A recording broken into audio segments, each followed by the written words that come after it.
together last night at 11:30.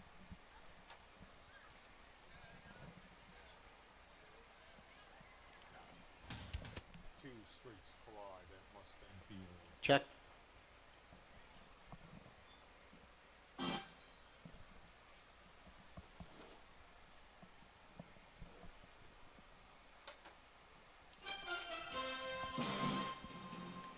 Good evening, everyone. Wekiva High School welcomes you to Mustang Field for Week 2 of Season 19 here at Mustang Field. Please welcome our guests from West Orange High School. They are the Warriors. And they'll be taking on your Wekiva High School Mustangs.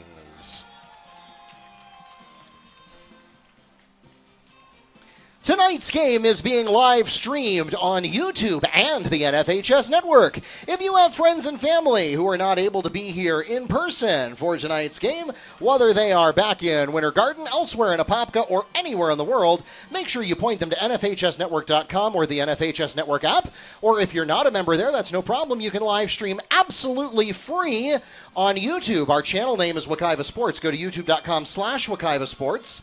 Or open up the YouTube app on your favorite computer, smart TV, or mobile device and search Wekiva Sports. And now, we invite you to please stand and remove your hats as we honor America with a presentation of colors by the cadets of Wekiva's Air Force Junior Reserve Officer Training Corps, followed by the playing of our national anthem by the Pride of Wekiva, your Mustang Marching Band.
Once again, we welcome everyone to Mustang Field. My name is Mark Barchi, voice of the Mustangs and sports information director here at Wekiva High School. I am joined by Neil Fisher of the Apopka Chief as we get ready for today's game. And Neil, there's an old expression, eat your big frog first. And that's just what Wekiva did last week.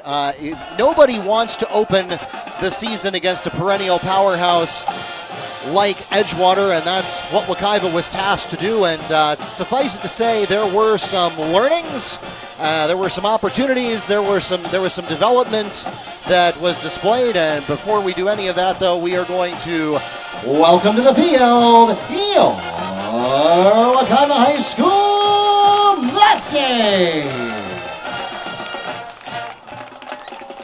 So, Neil, Wekiva faces West Orange here, who, if you believe anything about the preseason rankings, maybe not quite the juggernaut that Edgewater is, but still certainly a strong opponent, and the very young Wekiva team is going to have to show quite a bit of improvement and adaptability from last week if they are going to be able to keep this competitive tonight. Yeah, thanks, Mark. And to your point about opening up against the perennial powerhouse in Edgewater, really Wekiva's schedule is full of those. So this is certainly these young and inexperienced team. There's only one starter returning on offense, I believe only two on defense. So they got their work cut out, and they're going to have to grow up fast taking on the schedule. But also, since you mentioned West Orange, of course, if you get the opportunity, we do have our sports information website. That's www.wekivamustangs.com. And, of course, last night put up a slight preview of tonight's game, gave it the title, Two Streaks Collide at Mustang Field. And that's certainly, I think, about as apt a description as there is. West Orange comes in. They played Horizon in the preseason, then Evans. 64-23 combined score in those two games. Wekiva, on the other hand, taking on Olympia in the preseason, then Edgewater last week, as you mentioned, Mark, a 103-8 score. Now, again, talking about last week in Edgewater, not really sure which team was better. Really never had that opportunity. It was mistakes, the self-inflicted mistakes. Wekiva giving up 36 touchdowns in the first half of the first quarter. They had three punts blocked, resulting in 16 Edgewater points. So the other part of that was field position. Edgewater did not start any possession outside of the Wekiva 30-yard line until the fourth quarter. So certainly you can see how youth and inexperience will bring up all those factors, resulting in the start for Wekiva 0-2, including the preseason. Mark? As our team captains take midfield for the coin toss, we'll take this opportunity to thank our officials. Tonight's referee is Mike Kohler, umpire Brian Schaefer, head linesman Jonathan Peoples, line judge Jordan Durham, back judge Isaac Goodman, and electronic clock operator Rick Drews from the Central Florida Officials Association here in Orlando. We thank them for their dedicated service to our high school athletic programs and join them along with our participating schools, reminding everyone to make great sportsmanship a part of this and every athletic competition.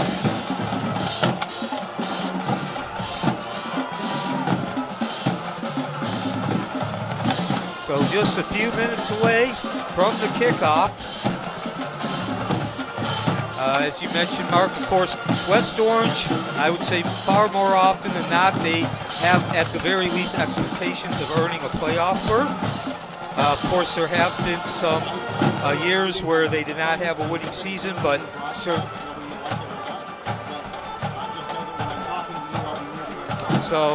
a couple of other facts as we get ready to set kickoff. It will be Wekiva kicking off to West Orange. West Orange head coach is Gino Thompson, his third season. Wekiva head coach is Doug Gabriel, and his second season. West Orange, a member of 7A5. They're the defending champions. Wekiva 6A4 with West Orange, coming off a 10-3 record, Class 7A regional quarterfinalist. And these teams have played 17 out of the 19 years that Wekiva has been in existence. Only Apopka has met Wekiva more times in the history of Wekiva. Last year's score, 33-14 in favor of West Orange. Wekiva won the two previous meetings in 22-23. West Orange winning in 2021. And way back in 2008, Wekiva defeated West Orange on homecoming. That was their third victory in program history.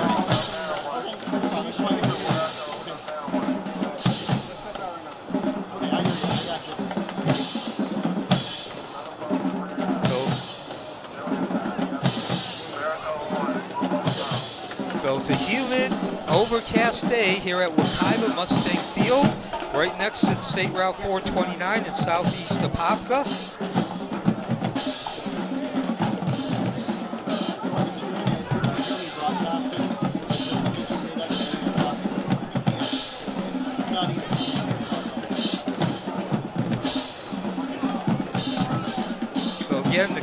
this game, to put it in the most simplest of terms, Mark, again, Wekiva needs to avoid the mistakes here in the early going.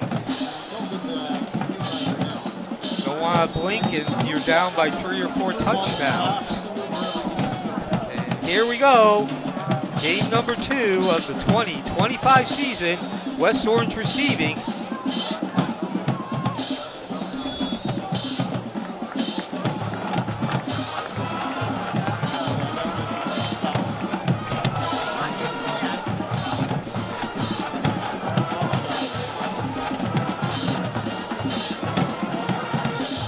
The Warriors will receive for the first half, and they will start at their own 45-yard line with 1st and 10.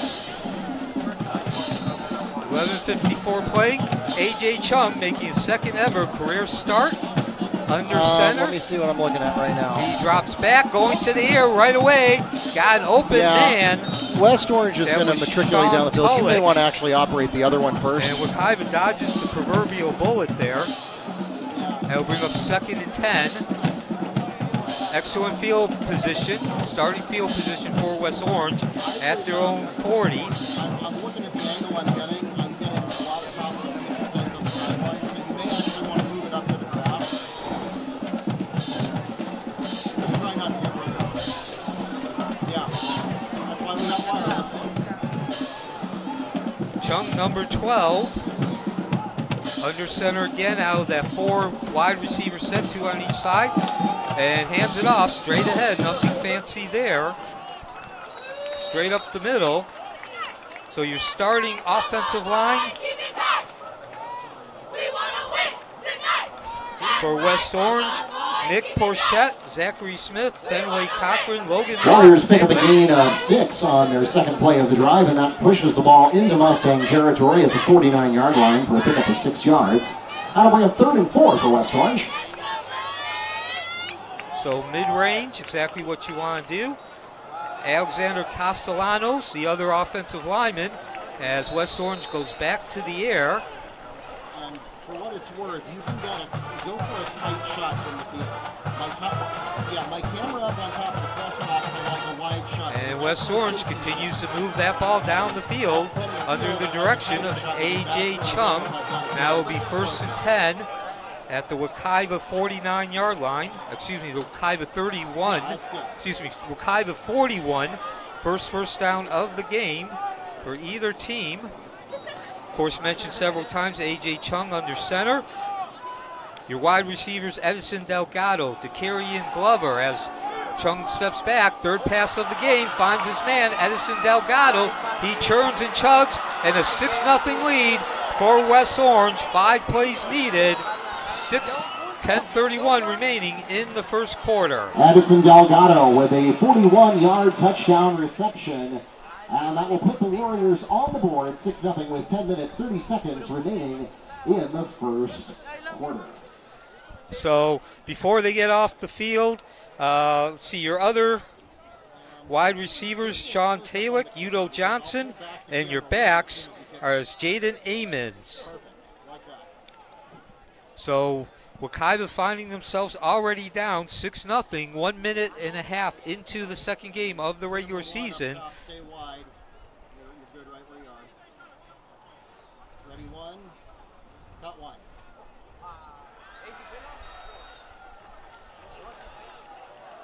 The try is good, and that will put the Warriors up 7-0 with 10 minutes, 30 seconds remaining in the first quarter. 25 according to the roster.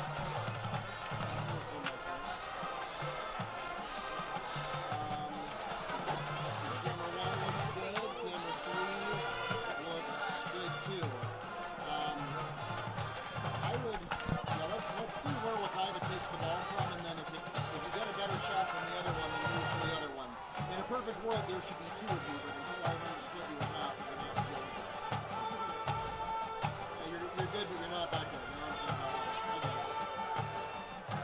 So Wekiva will be looking to answer. Trailing 7-0, PAT was good.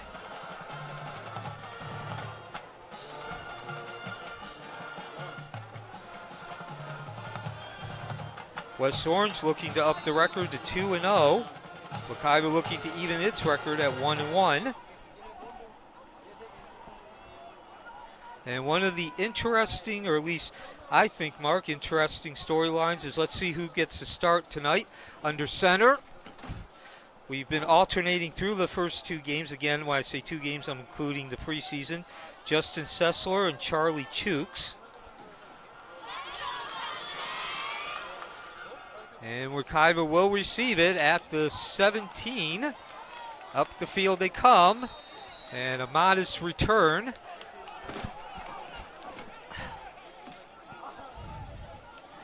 So Wekiva will start 1st and 10 from their own 24-yard line. At their own 29-yard line, 1st and 10 from there.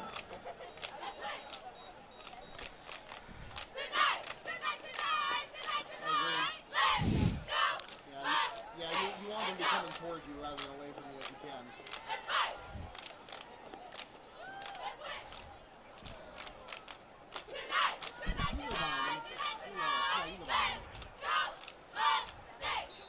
Just go on the grass. Don't get too risky.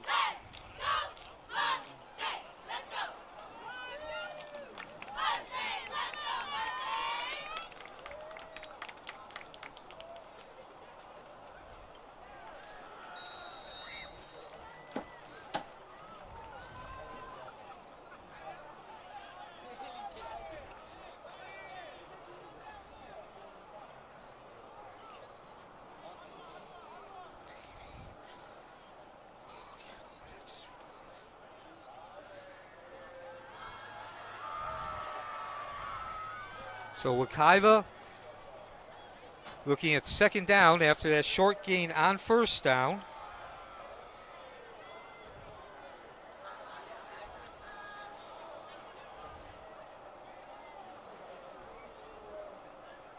Looks good. Looks nice and sharp.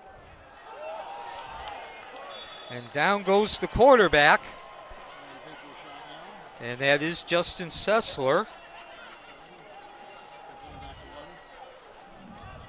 Justin Sessler on the carry, taken down by Namir Coleman. That'll be a loss. Down back to the 23-yard line. Loss of 6. 2nd and 16 coming up for the Mustangs.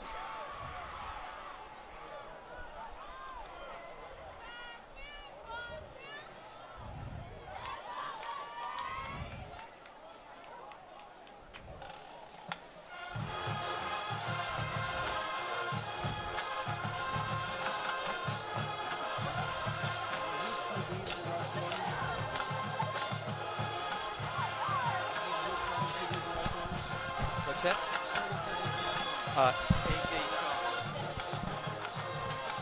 So Wekiva again will have to go back to the punt. 3 plays, and they actually lost some yardage.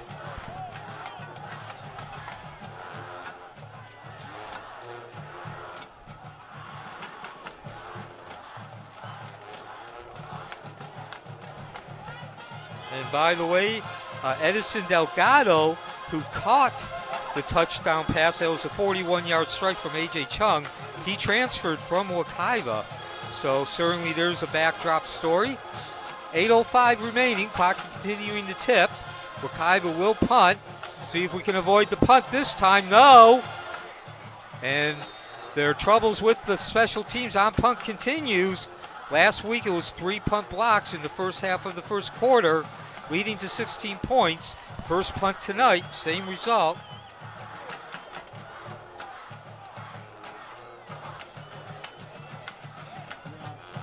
Trust me, both of you are doing better than the football players.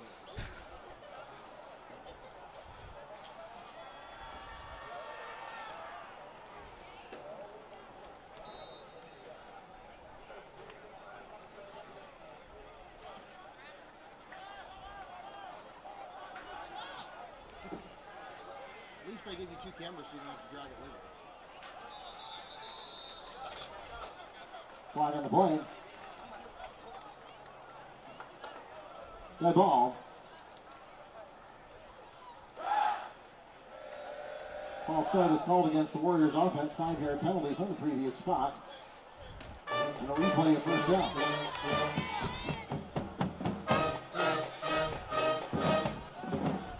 So Wekiva's defense finds itself in a near impossible situation, having to defend about 17 yards. And a second flag comes down, most likely holding.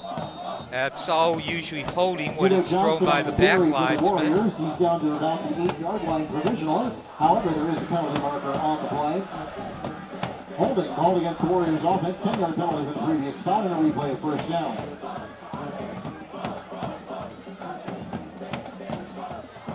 So Wekiva getting a break here with a couple of penalties committed by West Orange. That brings up first and 25 for the Warriors from the Mustang 30-yard line. And as you just heard Mark Barchi say, who is my partner, but he's also the public address announcer, first and 25. So West Orange has its work cut out as it gets back to the field.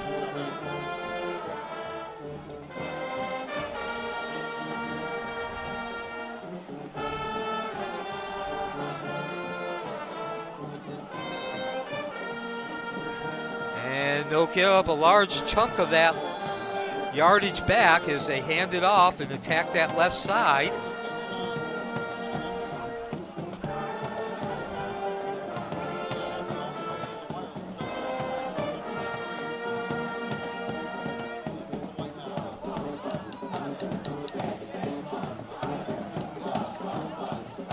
Flag on the play.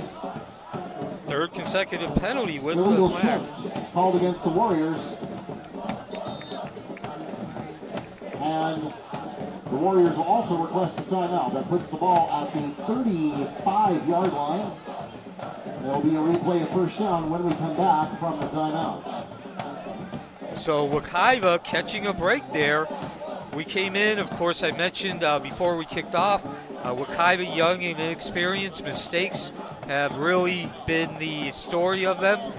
Just not really able to really gain some of that game experience because of those mistakes. And now it's actually West Orange who are making the mistakes. 3 consecutive penalties, and now looking at a first and 35.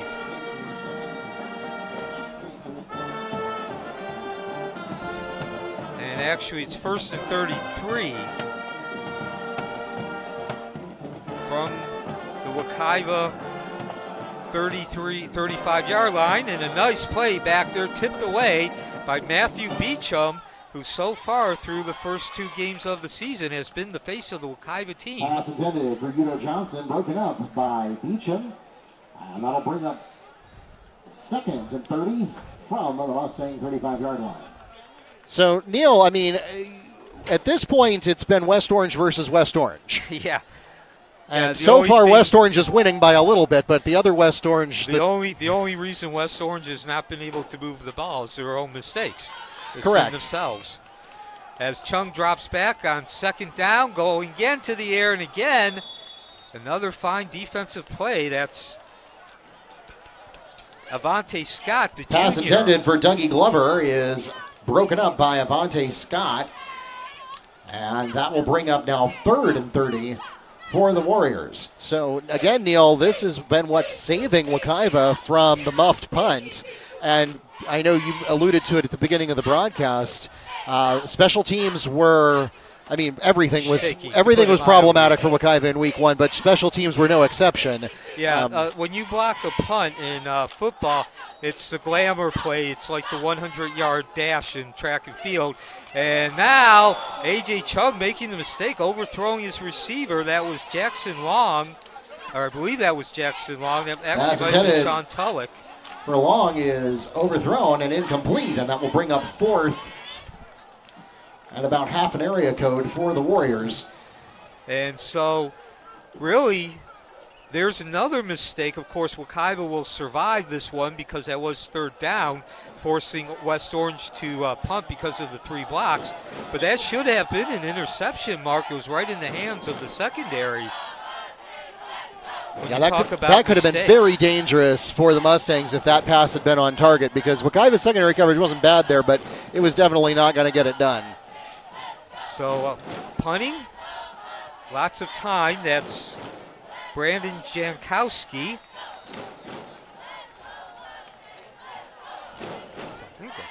The Warriors will pump the ball away, and that is fielded for the Mustangs deep in their own territory. So here, Neil, is where we get the consequences of that muffed punt. It did not turn into points, fortunately, which would have been the worst-case scenario for the Mustangs, but it does turn into really poor field position. So now Wekiva's pinned all the way back at their 4-yard line. Yeah, and that was the other half of having those punt blocks, as I talked about last week. Again, if you joined us late, 3 block punts in the first half of the first quarter last week against Edgewater, resulting in 16 points, a couple of touchdowns as well as a safety. But Wekiva was never able to move the ball out of their own 20-yard line for about 3 quarters.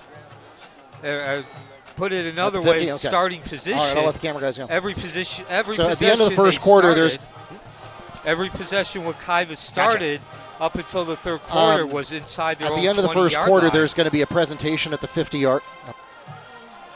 As that's Justin Sessler under center. Incomplete pass. That'll bring up 2nd and 10 from the Wekiva 4-yard line.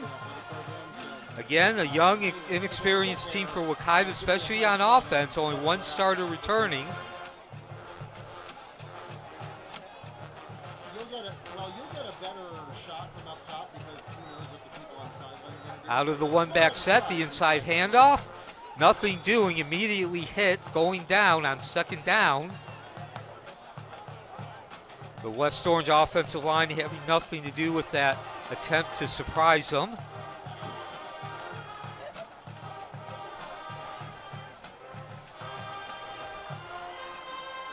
So Wekiva continues to face not only 3rd and long, but really long yardage to go in all their downs, but they're doing so inside the red zone, the West Orange 20-yard or the Wekiva 20-yard line. Sessler lines them up again. 1-back set, 6.5 remaining, first quarter. 2 receivers each side, a slot and a wide. Offset back. Sessler takes the snap out of his end zone. Excuse me, that's actually Chooks under center. And he throws it long. Interception going for broke. And West Orange will have excellent field goal position yet again. Pass is intercepted by Warriors number 4, Dylan Hoskins. And that will turn the ball over to West Orange at the Mustang 33-yard line.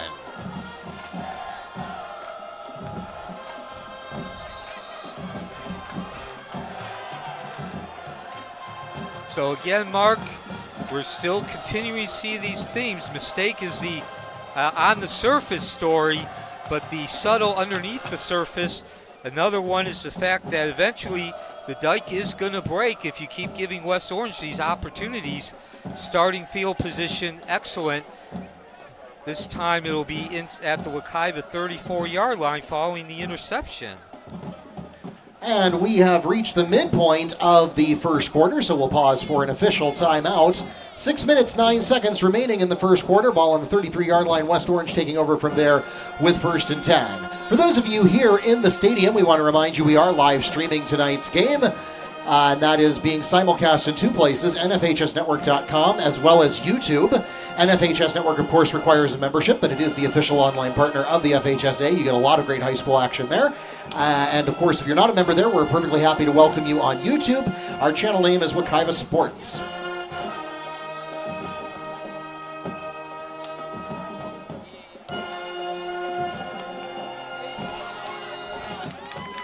And the defense rises up, stuffs that attempt on the left side. Warriors run. The first play of the drive will be a loss of 4 yards. It brings the ball up to the 36-yard line, make that a loss of 3. Brings up 2nd and 13 for the Warriors.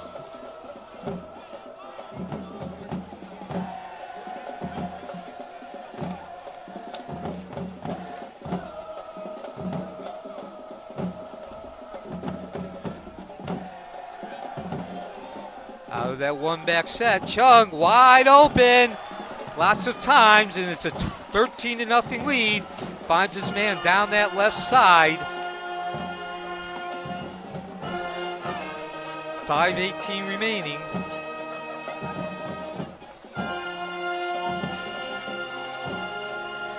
Pass is complete to Udo Johnson, who has it for a 36-yard completion. And the Warriors lead 13-0 at 5 minutes, 18 seconds remaining in the first quarter.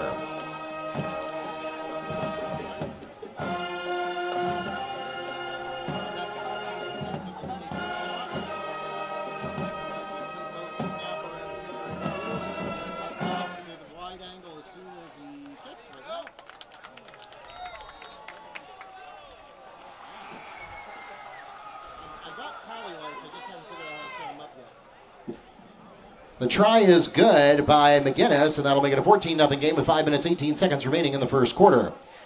So a tally light is it's a little light bulb that you put on the distracted camera.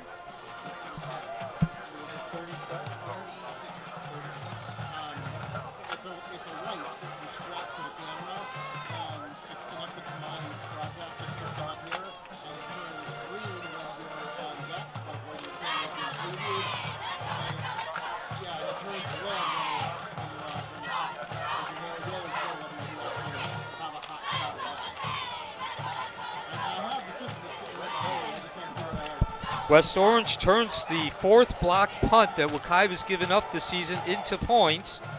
You know what? I would actually, if you feel comfortable doing so, I would get closer to the actual field of play, because the problem I'm having, your shots are great. The problem is I'm still mostly getting the tops of the players' heads. So until I can buy you a platform to stand on, I would get up there right at the corner of the box. The players are not supposed to go past the 25-yard line. So as long as you position yourself at like the 20 or 22, you should be able to be parallel with it without causing a problem. Just don't get tackled.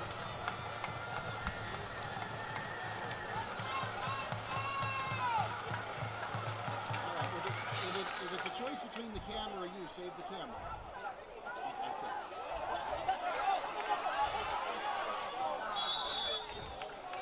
And Wekiva will take possession again. This time certainly Xavier much better Gates field. on the return for the Mustangs.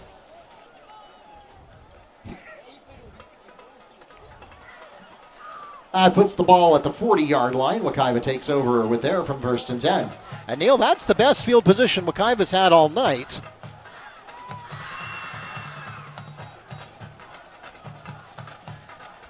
Yeah, 14-0 lead now. You're a little bit unlevel. If you can 5:10 remaining in the first quarter, and certainly the situation that Wekiva did not want, and certainly the situation West Orange was looking for. So far, it's been all West Orange. Wekiva's been able to avoid points being scored following those mistakes on defense, but still that 14-0 lead. Handoff is to Chris Jones. That'll be a loss of 2 yards. Puts the ball at the 38-yard line.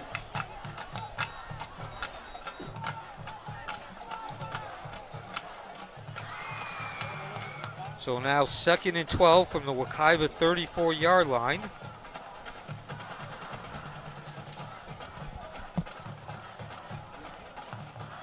honestly, I don't know. I just opened those drive mods yesterday and I have not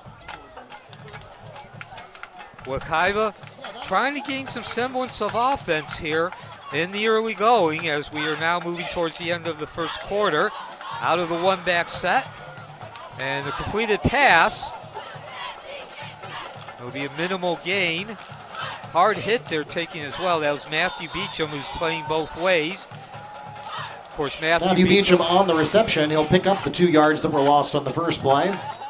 Brings the ball back to the 40-yard line and brings up 3rd and 10 for the Mustangs. See, in a perfect world, you would have, like, I wouldn't be both your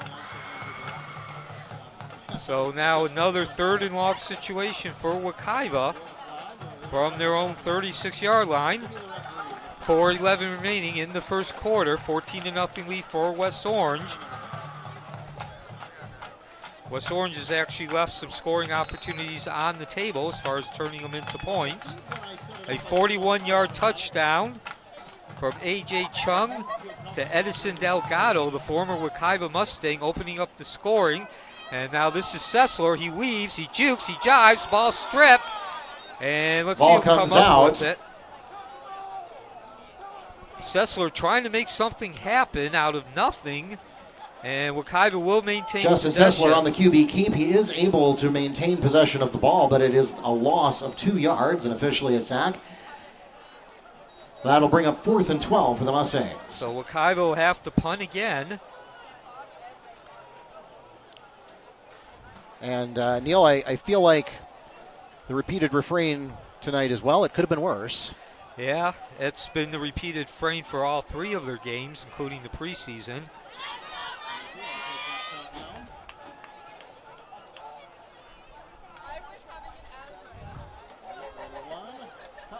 And this time, Wekiva gets the punt away. It's going to be a very short punt.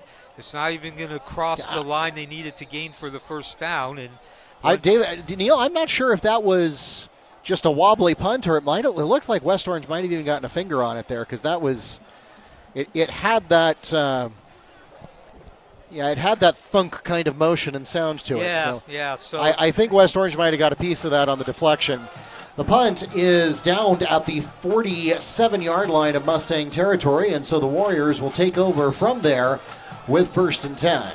So the good news is that this is the worst starting field position for West Orange at their Wekiva 47. The bad news is it's still on Wekiva's side of the field. Chung out of that one-back set's got variety of receivers down the field, and the first-year starter overthrows his man, Edison Delgado.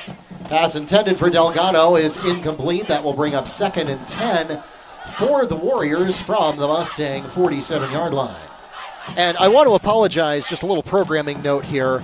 I am serving multiple roles tonight, so I'm both the director communicating with the camera operators and your PA announcer and your color commentator for Neil. So if occasionally I forget to hit the mute switch and you hear me giving camera instructions on air, I'll ask your forgiveness in advance. While we have a lot of new equipment, and we think it's going to be great this year. We just have to get used to it all. 2nd and 10 for West Orange. They go on the ground now.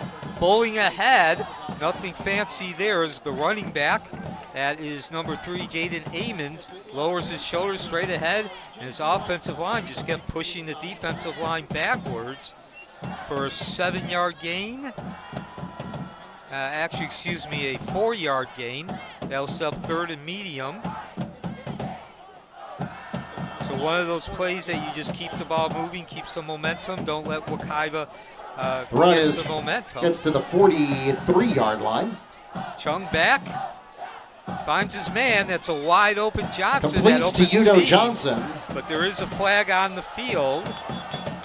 Finally taken out by Bellamy of the Mustang defense. However, there is a penalty marker on the play.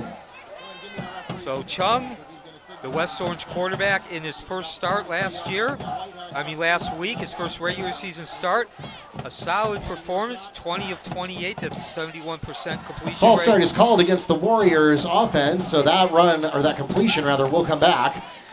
It'll be a 5-yard penalty from the previous spot and a replay of 3rd down. 20 of 28 for Chung, 267 yards, 3 touchdowns, no interceptions, so certainly, and that was against Evans, of course, one of the schools that probably better than average. Of course, Evans is a school that consistently enters every season with expectations of contending for a playoff. So that 20 of 28 for 267 yards done against a formidable, obviously not a state championship contender, at least not in the discussion when the season starts, but certainly a solid team. And he's doing that again tonight, looking very comfortable in that pocket. And speaking of comfortable, he finds his man, even though he had to gain an extra 5 yards after the penalty. Pass is complete for a pickup to the 38-yard line of Mustang territory. That's a gain of 10, and it brings up 4th and 1 for the Warriors. So actually just a yard short, as you just heard Mark say. Yeah, Neil, again, penalties really hurting West Orange. They had a good-looking play there that would have put them in excellent position to score, and now they're going to go for it on 4th down. Simple handoff, the sweep to the right, no problems as they offensive line pushes Wekiva's defensive line back, and it's about a 5-yard gain. Keeps those chains moving. Possession with West Orange, remains with West Orange. Again, Jaden Adams, the featured back in this one-back set. Hammond's on the carry, and he takes the ball to the 32-yard line for a gain of 6. That's enough for a Warrior first down. So, yeah, they needed 1 yard. They get 6. 1st and 10 for West Orange. 30 seconds remaining first quarter. Back to the pass. 2 receivers each side. Again, wide open in that seam. That's Johnson. And he jukes, jives, runs the last 7 yards, and West Orange now ups the lead to 20-0, 22 seconds, first quarter.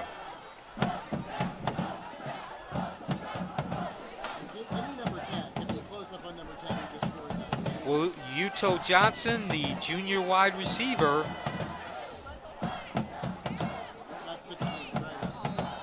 That's a 32-yard pass.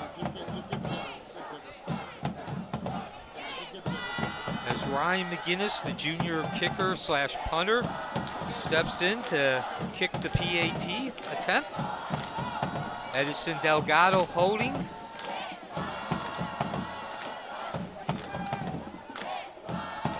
Ball down, kick up. And that was an ugly PAT attempt. Not sure if it was blocked, but... So the score remains 20-0 at 22 seconds remaining in the first quarter.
Well, Neil, that was unexpected.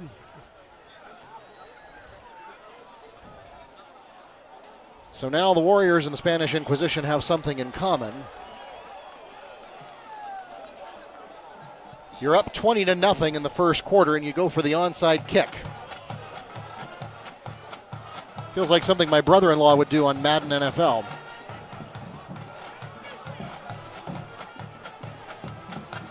Yeah, definitely looks like they're going for the knockout blow with 21 seconds remaining in the first quarter.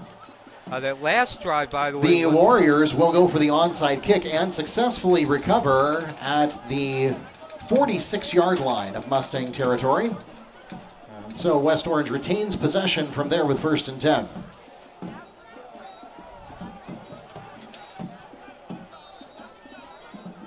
So, Neil, both in the decision to go for it on 4th down and in the decision to onside kick, West Orange is playing like a team that's down 20 in the fourth quarter, not up 20 in the first. Yeah, and Wekiva is looking the other way. Completion to Sean Tulloch. That will move the chains as the ball is spotted at the 32-yard line of Mustang territory. Gain of 14 on the completion. And the completions and the runs continue for West Orange. This might be the last play of the first quarter. Handoff, right side, the trap. Some stuttering, some shake and bake. from Adams.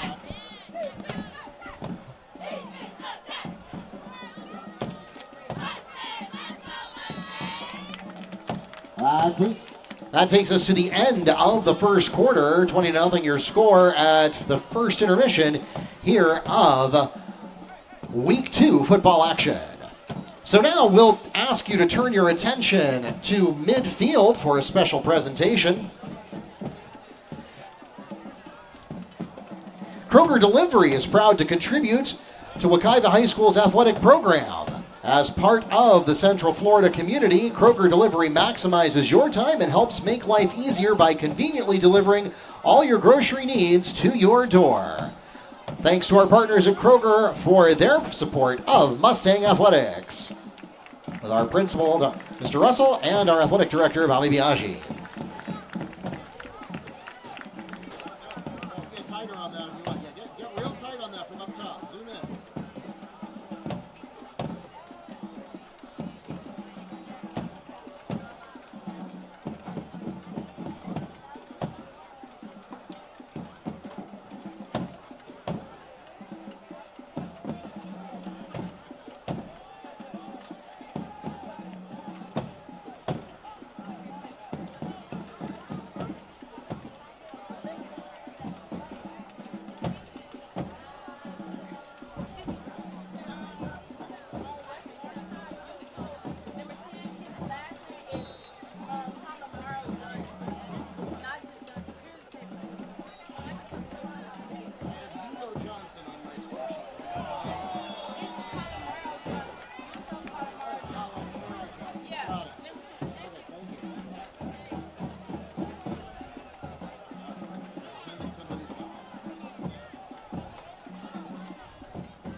Pass is in and out of the hands of Jakari Bellamy, and that will bring up 4th and 3 for the Mustangs.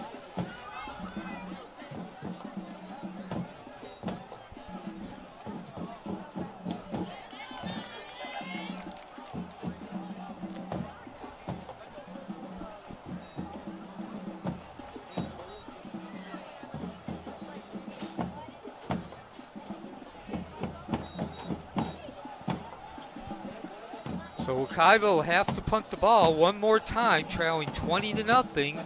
11:49 remaining in second quarter. And the problems continue. West Orange will take over once again.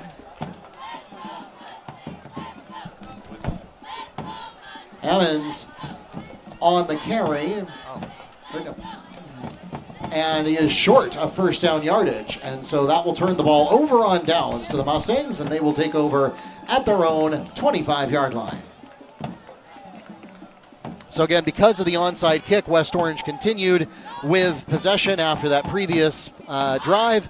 And then, of course, we switched sides at the quarter, which made everything confusing. But now it is Wekiva's ball from their own 25-yard line.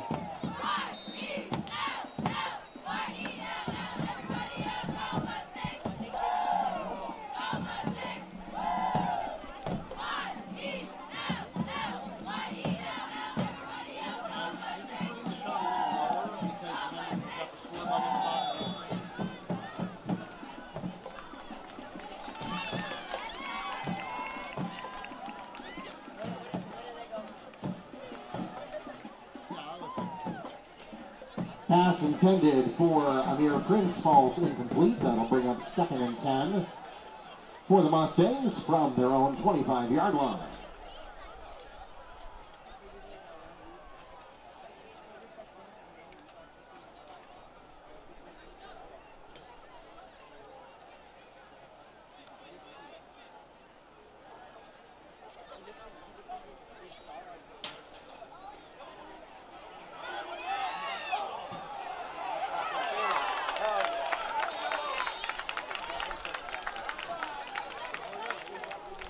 Pass intended for Beecham, falls incomplete. Secondary coverage by Dylan Hoskins, and there is a flag on the play.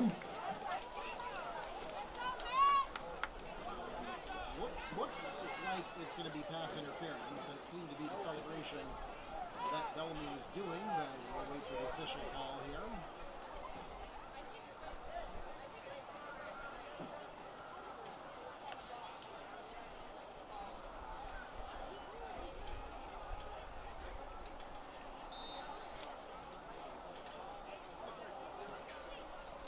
Pass interference is called against the Warrior defense. That puts the ball at the 40-yard line, and it's a Mustang first down.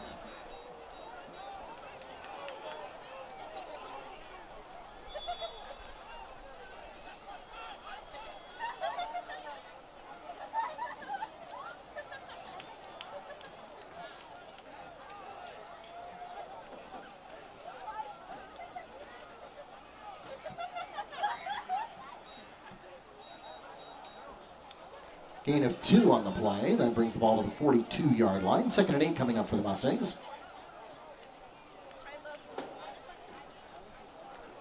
So now Wekiva with an opportunity to get some momentum going, possibly string together 2 first downs.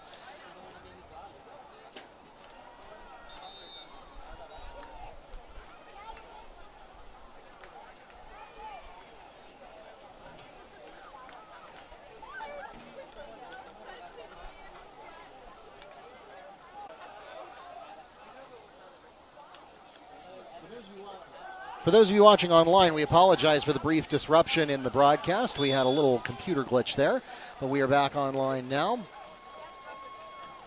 That pass is complete to Jaden Ammons, and that will move the chains for the Warriors.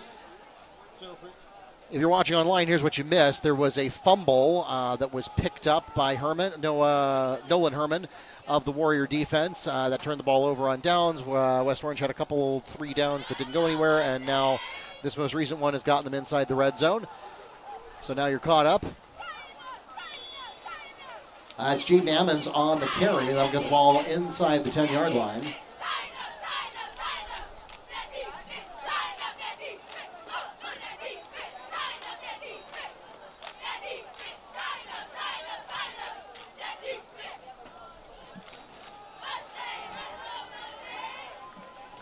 Second and 3 here for West Orange, and they're going to get wrapped up here.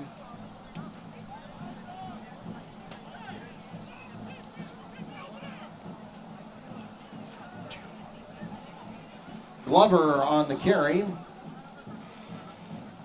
Braylon Bowie on the tackle, and that'll be no gain on the play. It's still now 3rd and 3 from the Mustangs' 10-yard line.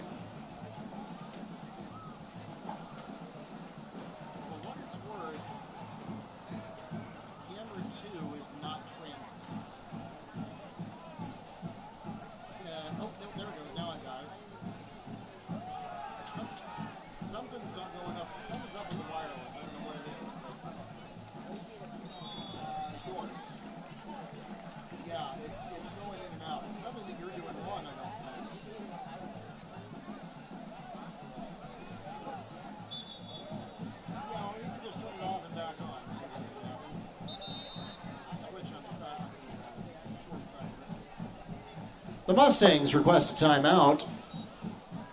It'll be 1st and goal when we come back from that timeout from the 4-yard line.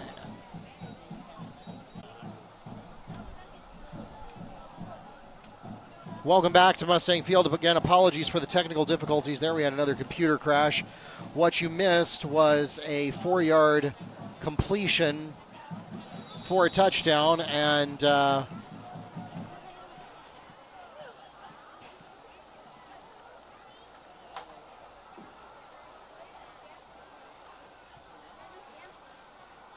need to reconnect the scoreboard so that you'll see the 26.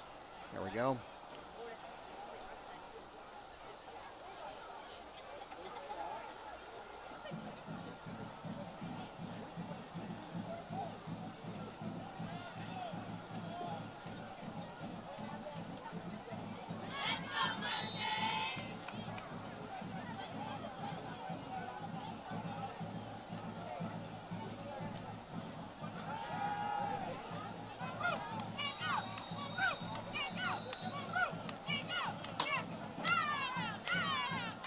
flag on the play on the 2-point try.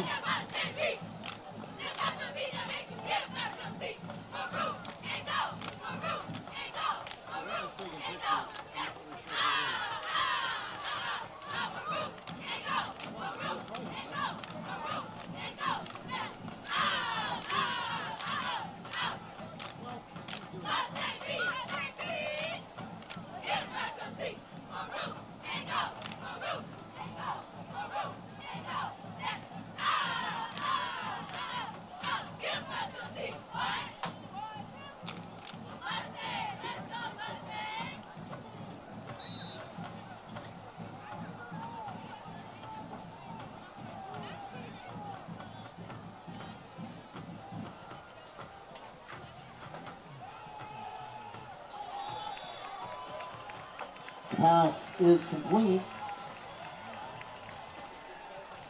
That's number 1, Edison Delgado in the end zone. The 2-point try is good. And West Orange takes a 28-0 lead over the Mustangs with 7 minutes, 10 seconds remaining in the second quarter.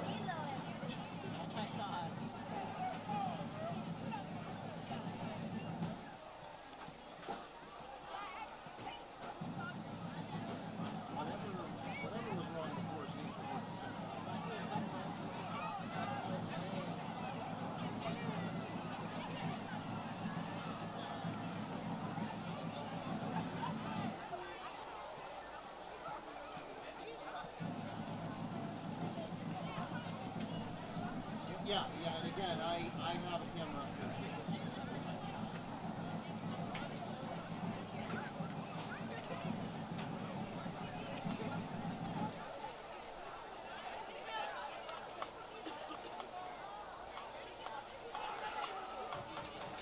They're lined up for it.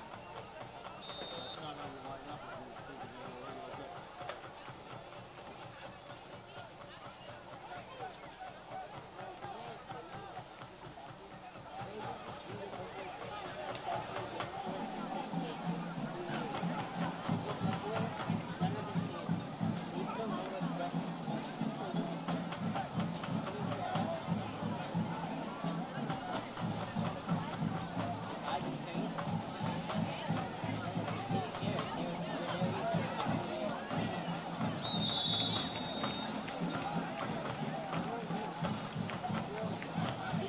Mustangs pick up about 7 to 10 yards on the return. That puts the ball at the 37-yard line of their own territory.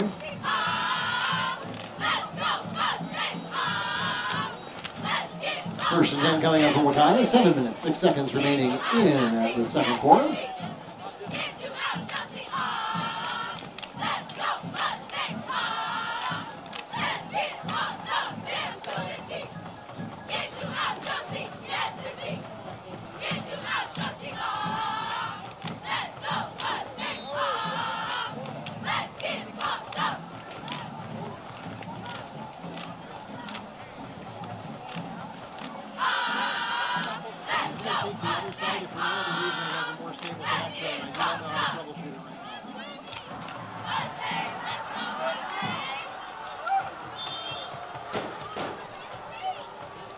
The pass intended for Matthew Beecham falls incomplete. That'll bring up 2nd and 10 for the Mustangs from their own 37-yard line.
see if I've got something corrected here.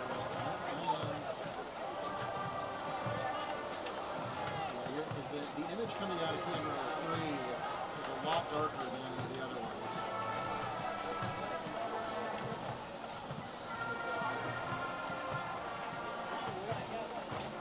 No, I mean, like, it's literally, the image is not, it's dimmer. It's not as bright.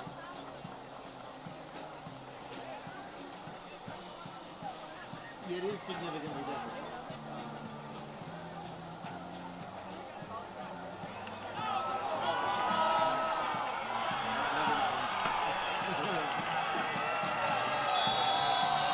Fumble recovery for touchdown by Michael Honorata.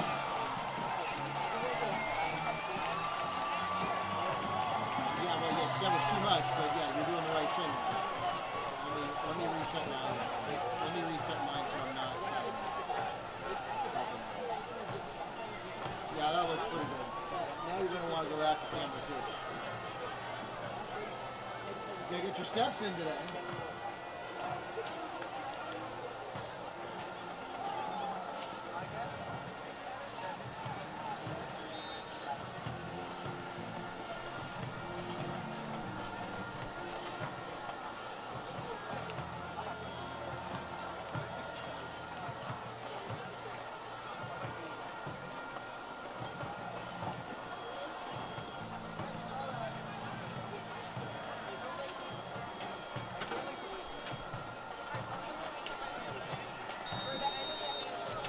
Try by Ryan McGinnis is good.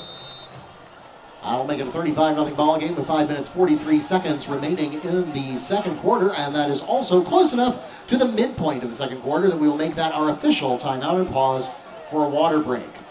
Back with more from Mustang Field right after a quick break.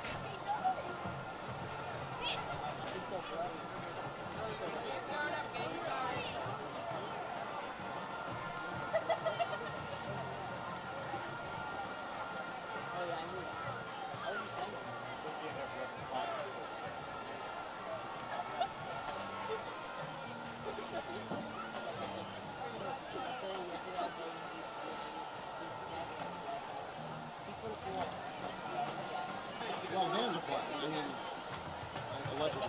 I haven't seen anybody in the press box yet who's going to give me the script.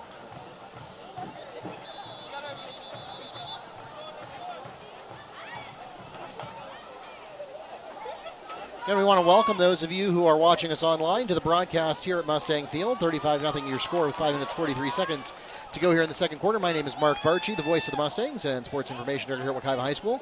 Neil Fisher is out getting some photos right now, but he'll be back to do continued play-by-play as we get later into the ball game. Don't forget to stick around at halftime. We'll have performances by both of our bands who are putting together their 2025 marching shows.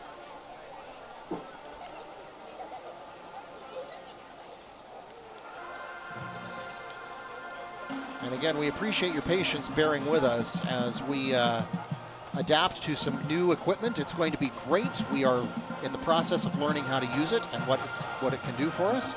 So if things look a little bit disjointed, just know that we're getting used to it too, and we appreciate your patience with us.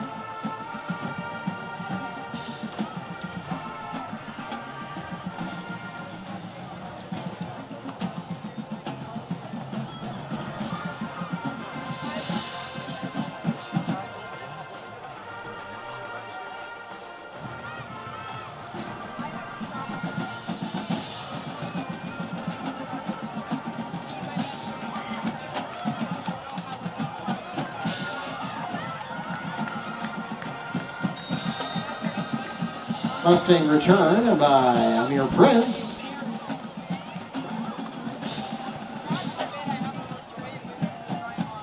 That takes the ball up to the 37-yard line. Mustangs will take over from there with 1st and 10.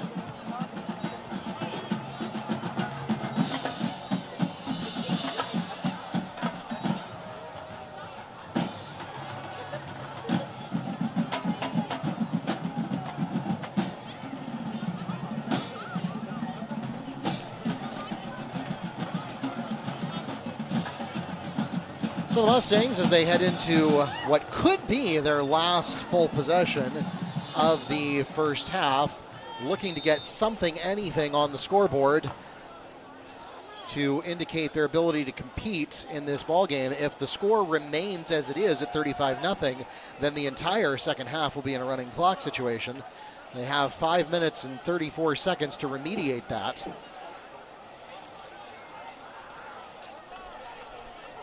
That's 35 points in the second half.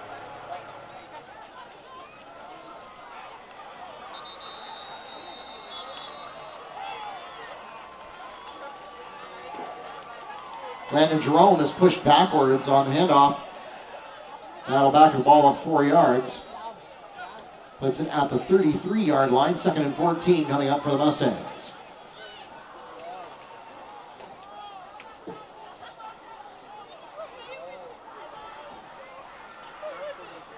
Because if they don't, then there'll be a running clock in the second half. Yeah, 35 or more, but the rule doesn't go into effect until the second half. So they could stop that from happening if they score here, but if they don't, once you go to a running clock, you don't ever come back no matter what happens to the score.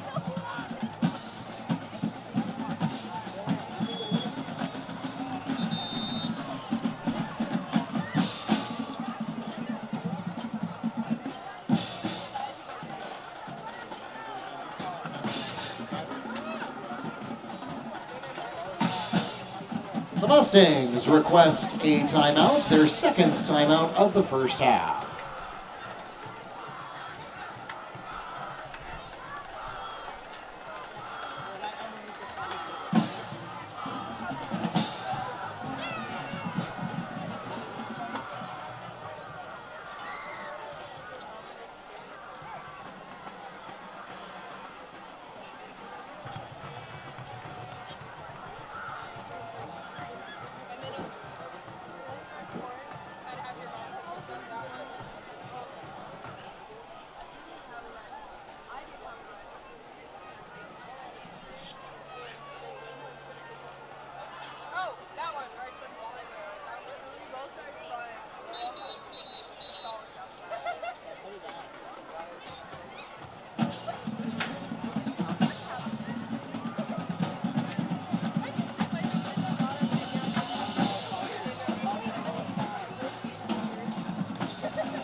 pass is complete to number 1, Edison Delgado, who steps out about the 10-yard line, making the 15.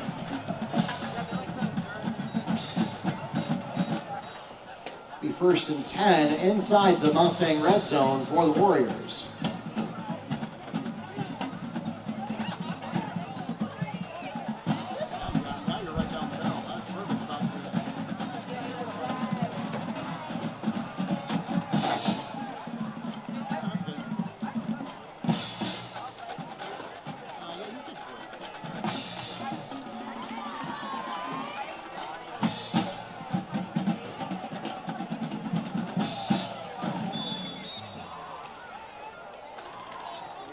Pass is complete to number 10, Yudo Kawamura Johnson.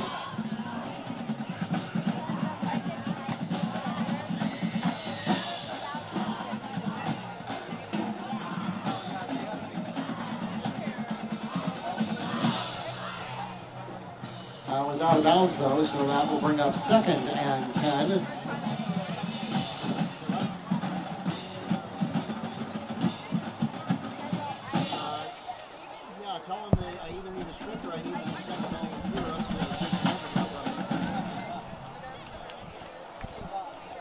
So West Orange with the 35-0 lead, 2:17 remaining. One of the rare plays in which A.J. Chung did not complete a pass, now rolls right. And there's a flag as that ball sails through the end zone. I believe that's the pass first intended for Dougie Glover falls incomplete. However, there is a penalty marker on the play. And Mark, I believe that's the first time tonight that Chung has thrown 2 consecutive incomplete passes. Holding is called against the West Orange offense. That's a 10-yard penalty from the previous spot.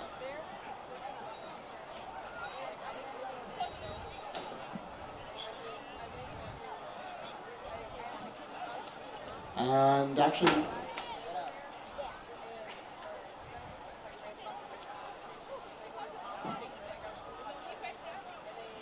that'll be a replay of 2nd down, now from the 25-yard line. So it looked like there was some deliberation there of whether Wekiva would decline the penalty and just take the loss of down, but they decided that 10 yards is worth more to them, so. Yeah, down 35-0. You have to make the odds as long as possible in terms of the distance. So Chung set back, 1-back set, finds his man again, and another completion into the end zone, but there is a penalty. Pass is complete to Dougie Glover, who breaks a tackle and then gets an extra 10 yards into the end zone. However, there is a penalty marker on the play.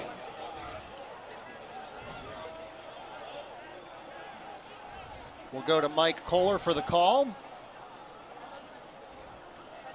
Holding is called against the Warrior offense. And It's another 10 yards from the previous spot. And a replay of 2nd down. And that's the 2nd consecutive penalty as well, Mark, on West Orange. Yeah, well, in that one, obviously, there's no question you take that penalty because the alternative is a touchdown. And again, you know, I said earlier, West Orange versus West Orange, and here we see again that West Orange's offense is turning into their own worst enemy. They've done arguably more damage to their own cause than Wekiva's defensive line has. And now short little shuttle pass. Shovel pass, slipping and sliding, a spin by Adams, and he finally goes down. And Jaden Ammons on the play. Bellamy has the stop for the Mustangs. They'll pick up most, if not all, of the penalty yardage, but not enough for the 1st down.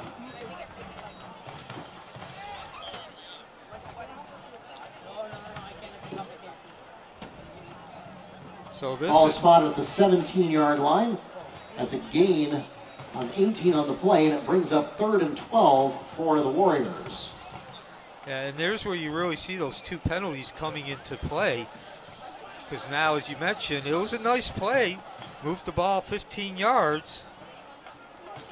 But you would be knocking on that field, you'd be down to about the 2 or 3 yard line. Might not matter as Chung drops back, releases, and knocked out of bounds, I believe. In any case, it's incomplete, and that was Matthew Beecham once again on the coverage, and that's his area of the field there. Pass intended for Udo Collier Johnson is broken up by Beecham. And that'll bring up 4th and 11 for the Warriors. So now this is kind of an interesting spot to be in.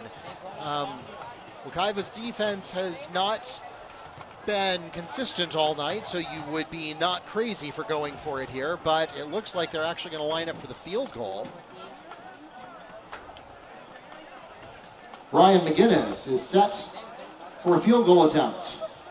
And help me do the math here, Neil. I'm not good at adding in That public. would be 27 yards. Thank you. 27-yard field goal attempt. Actually, I think it's about 28 and a half, though. So perhaps the line of scrimmage wasn't quite down to the 10. So with 1:03 left, 35-8 lead, ball down, kick up, and a 38-0 lead now with 57 seconds. Field goal by Ryan McGinnis is good, and so that will put 3 up on the board for West Orange. 38-0 your score now with less than a minute to play in the first half. And as a reminder to our viewing audience, if you're not familiar with the rules of high school football, it doesn't matter what the scoring difference is during the first half. It could be 100-0. It doesn't change anything about the way the timing rules operate. However, if the scoring differential is 35 or more in the second half, then we do go to a running clock. And so unless Wekiva is able to score when they take possession here in the next 57 seconds, then that would be what would take place tonight.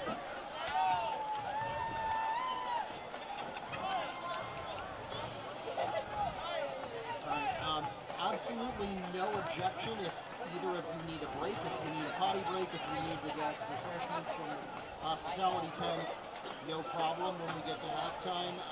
Just give me a shot I can use for halftime because the bands will be playing and we will be live streaming. And if you're able to get back to a camera and actually, give me some, frou-frou shots of, clarinets, then cool. But like I said, everybody deserves to sit down for a minute. I can see you're looking at the back of something. No, you had your arm around it. Okay, no, I got one.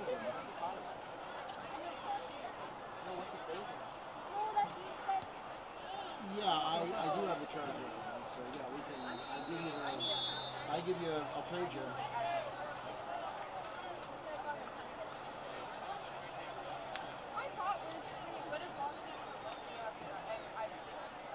Yeah, I mean, camera 2 is dead right now, so I don't know if that's because of the wireless or because of the camera, but I'm getting nothing from camera 2.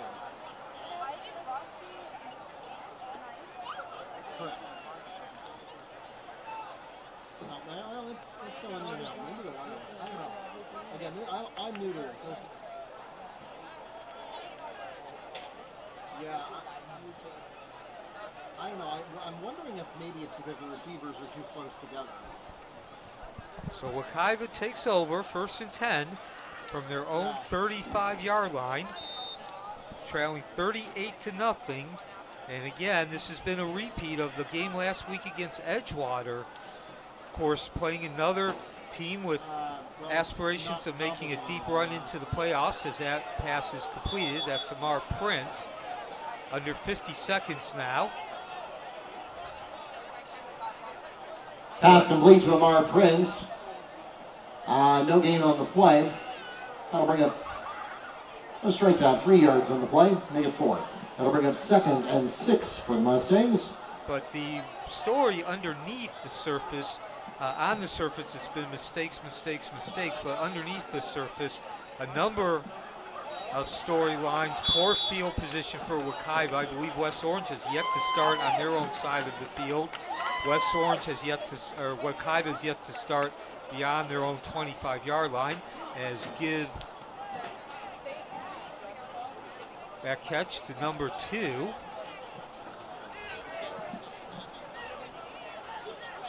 It's also seen a punt block, the 4th of the regular season now, given up by Wekiva. And again, it's very hard to move that ball when you're starting in field position in the red zone consistently, and it's hard to stop the other team from scoring when the other team's taking possession inside the 25. So now three consecutive completions, first time tonight Wekiva's gained more than a couple yards on 3 consecutive plays. Mustangs request their final timeout of the first half as they get to 2nd and 2 from the West Orange 43.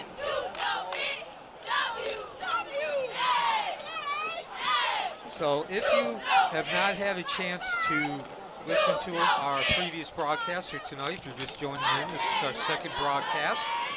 We opened the season, the preseason against Olympia 2 weekends ago, 2 Fridays. Last week, Wekiva took to the road against Edgewater, so there was no broadcasting tonight.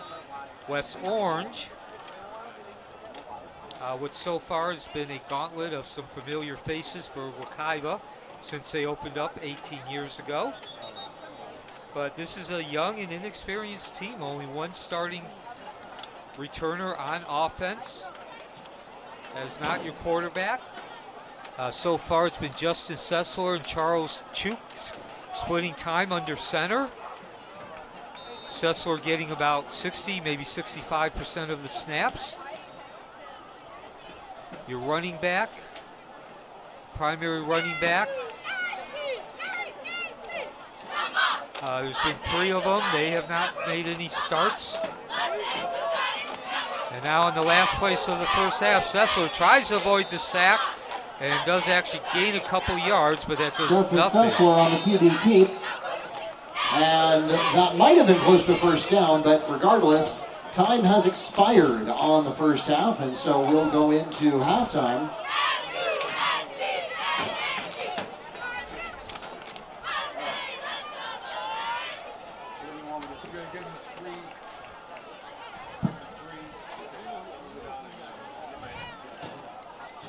So we will take you down to the field in the halftime show for Wekiva, trailing 38-0. We'll be back for the second half, see if Wekiva can maybe get on the scoreboard.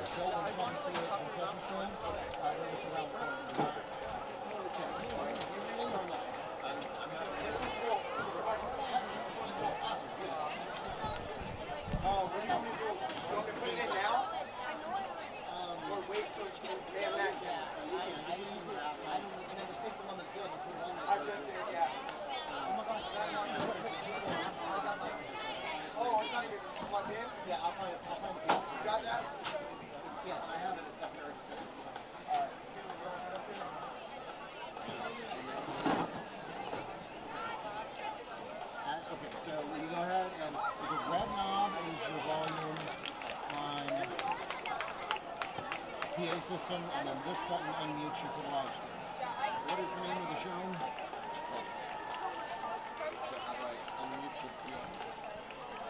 Just twist this knob up to about a quarter of the way. Oh.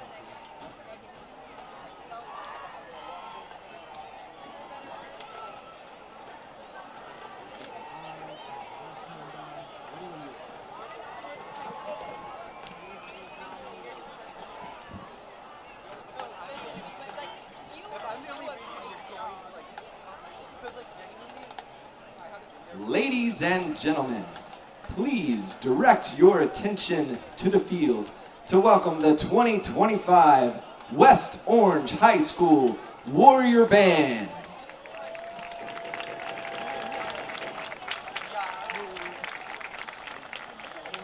The 270-member Warrior Band is under the direction of Kenneth Boyd, Garth Steger, and Cullen Urbina. Drum majors for the 2025 Warrior Band are Kaylee Felson, Asher Whitman, and Caden Hunter. Tonight's halftime show is Robin Hood, featuring music by Michael Kamen and Eric Korngold.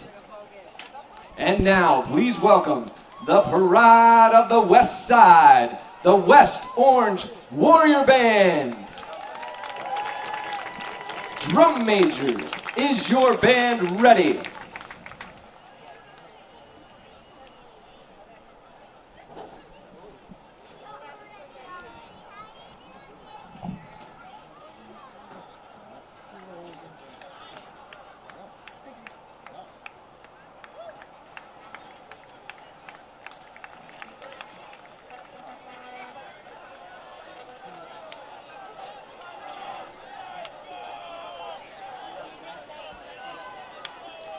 And for our viewing audience at home, we want to remind you that we are just now, 3 weeks into the school year, so the drill is still evolving. You're going to see from both West Orange and Wekiva tonight an intermediate form of what their final show will look like. You'll see that they're taking the field kind of informally at this stage because the drill will take the better part of the first quarter to learn and repeat. So just know that as you see this show over and over again for the 11 weeks of football season, it will get more sophisticated, more detailed, more regimented each time you see it. And that'll be true for Wekiva's show when it comes up in just a moment as well. So I'm going to be quiet now and let you enjoy the sounds of West Orange's band.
Outlaw whose name was Robin Hood.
I'm sorry.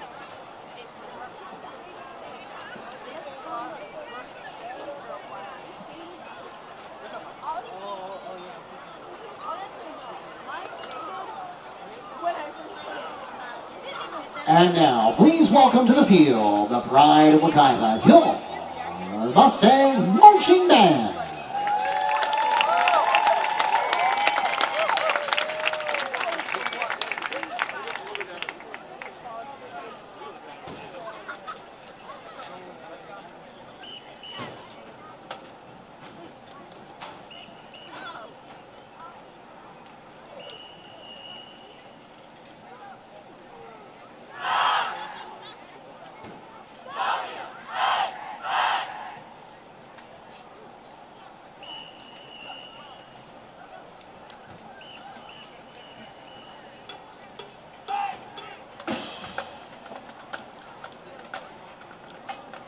The Mustang Marching Band is under the direction of Mr. John T. Petty, with color guard under the direction of Mr. Michael McKee.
Welcome back to Mustang Field on the southeast side of the pocket next to the State Route 429 as we get ready to start the second half, a 38-0 lead for the visiting West Orange Warriors. Wekiva, the home team. And this has really been a repeat of what we have seen in the first two games, in particular the regular season opener last week on the 22nd against Edgewater. Mistakes, mistakes, mistakes. This is a young, inexperienced Wekiva team, and they are paying for it. That 38-0 lead could be a couple touchdowns larger. One good thing, though, is last week 3 blocked punts against Edgewater, or Edgewater blocked 3 punts, leading to 16 points directly. Only 1 blocked punt tonight, and the defense was able to make a stand. Unfortunately, the other mistakes have led to that 38-0 lead. So obviously the mistakes, a couple of fumbles, have led to a couple of turnovers have led to 14 points. But there is a deeper below the surface. You want to look at that, and that's been the field position. Wekiva is yet to start past its own 25-yard line, while West Orange, their worst field position, has been on the Wekiva 47-yard line. Yes, I said the Wekiva 47-yard line. So we begin this second half in the running clock situation. If the score is more than 35 points, or the deficit is more than 35 points, the clock continues to run throughout the second half. Only stops on timeouts and the stoppage between third and fourth quarter, as second half begins with Landon Jerome trying that right side, makes some decent yardage there, about 8 yards, actually 10 yards. So first down, biggest play of the night in terms of yardage gain for Wekiva. Certainly something they can hang their hat on.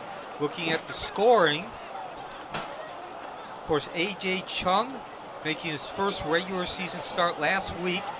He was the prodigy in waiting last year, and he certainly has lived up to the hype tonight. I had 20 of 28 completions, 267 last week. Similar numbers this week.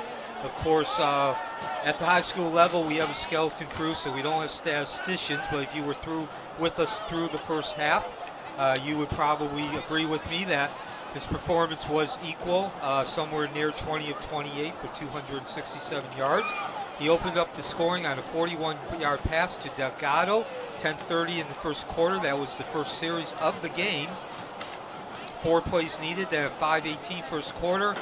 Chung again found Kuamua Johnson for 34 yards. 3 plays, 66 yards, 22 seconds remaining in the first quarter.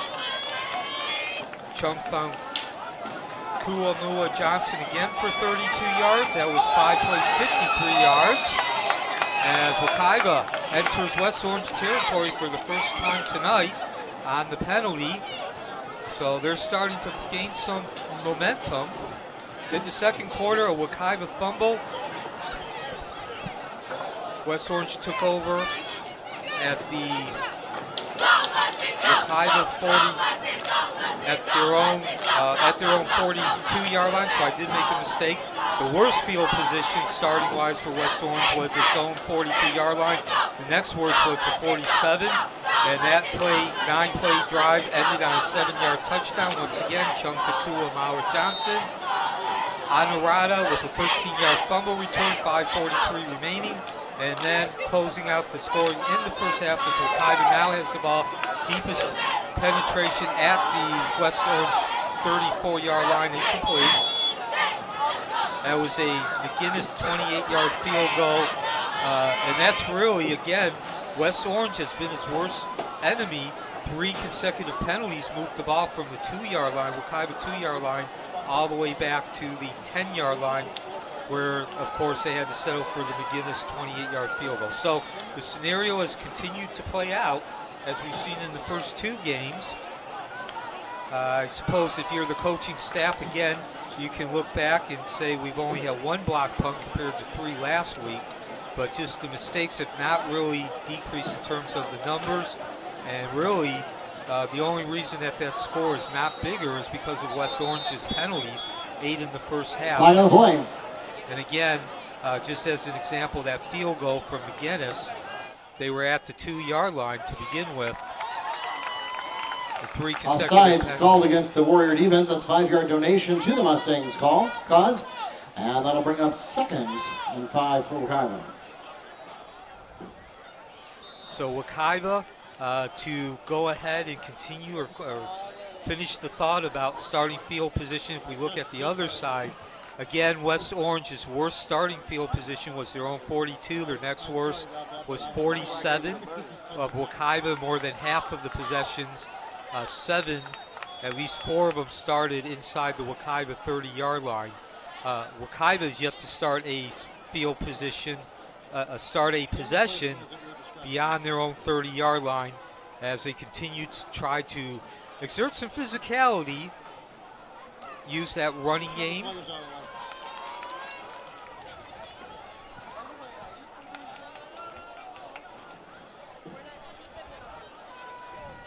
.640 remaining, 38-0 lead for West Orange.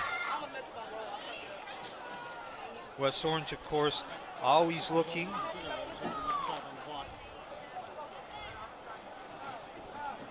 to get into the playoffs. Last year, regional finals. Bullseye, fumble into the end zone. And we'll have to wait for the refs to sort it out.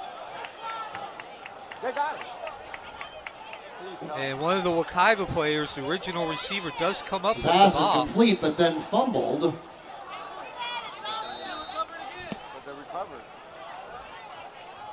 And we'll pause for an official timeout for the water break for the 3rd quarter.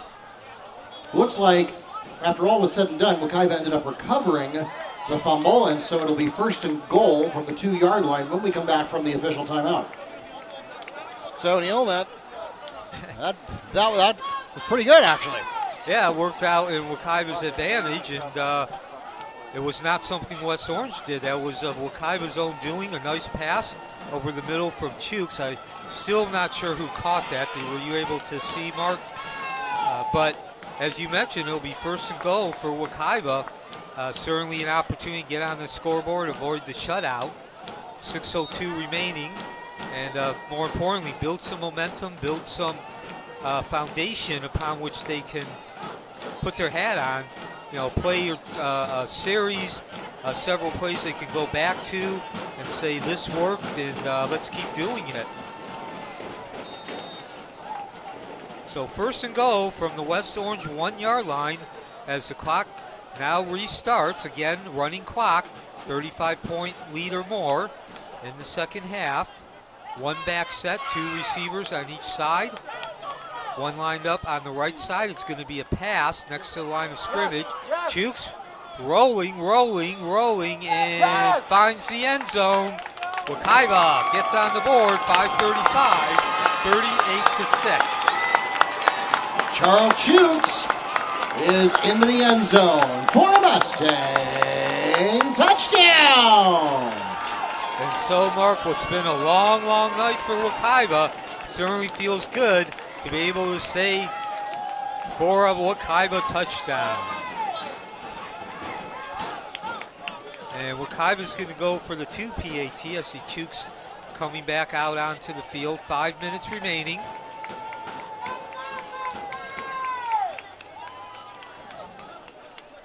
So that drive consisted of 65 yards and 6 plays, and they will not be able to convert the 2-point attempt. Ball knocked down in the end zone. 2-point try is no good. The score Scott. remains 38-6 with 4.5 minutes remaining in the 3rd quarter. Shakay Scott, the 5'10" senior cornerback, knocking the ball down.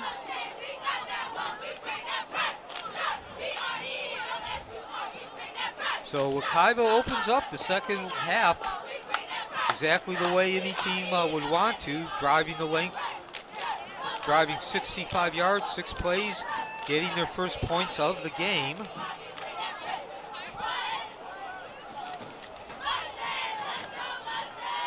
Scoring with 5:15 remaining.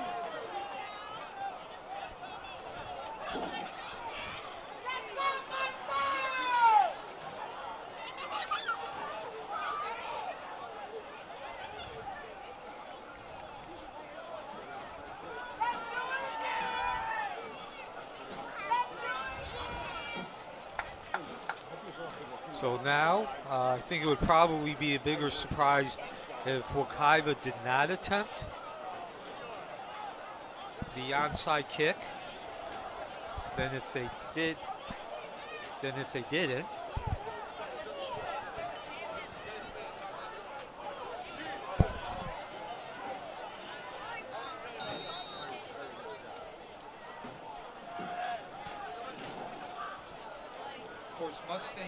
Of course, Mustang Field, where we are right now, home of Wekiva.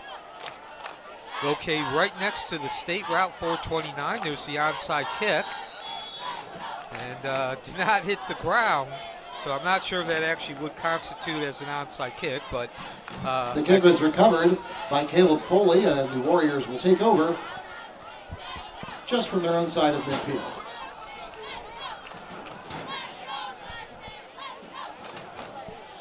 But I think we all can agree that Wekiva was trying to recover that kickoff, regardless of whether it hit the ground or was in the air.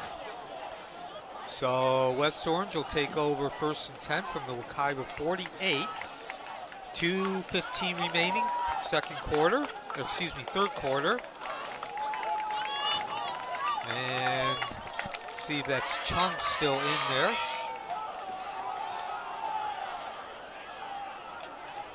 The handoff after the fake pass. And now that is actually number 18, Jackson Long, the 5'10" freshman quarterback. Running the ball for 3 yards now. And that'll put the ball at the Wekiva 45-yard line. Minute and a half in the third quarter. And now play action pass, and that's incomplete. So first pass thrown tonight. Pass intended for Shane Malpin falls incomplete. That'll bring up 3rd down. First pass attempted tonight by Long. And as you just heard Mark Barchi say, incomplete. That was K.O. Lacerdo, unable to come up with that ball. So some get it out of your system jitters for both Long and the receiver. As we now drop under 1 minute in the third quarter. 38-6 lead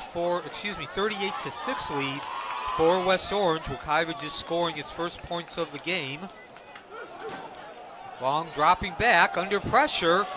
Probably the heaviest all game from Wekiva, and he still does get some forward progress. About 2 yards, avoids the sack. Jackson Long on the run. Stop made by Braylon Bowie. That's just over midfield. It'll bring up 4th and 6 for the Warriors.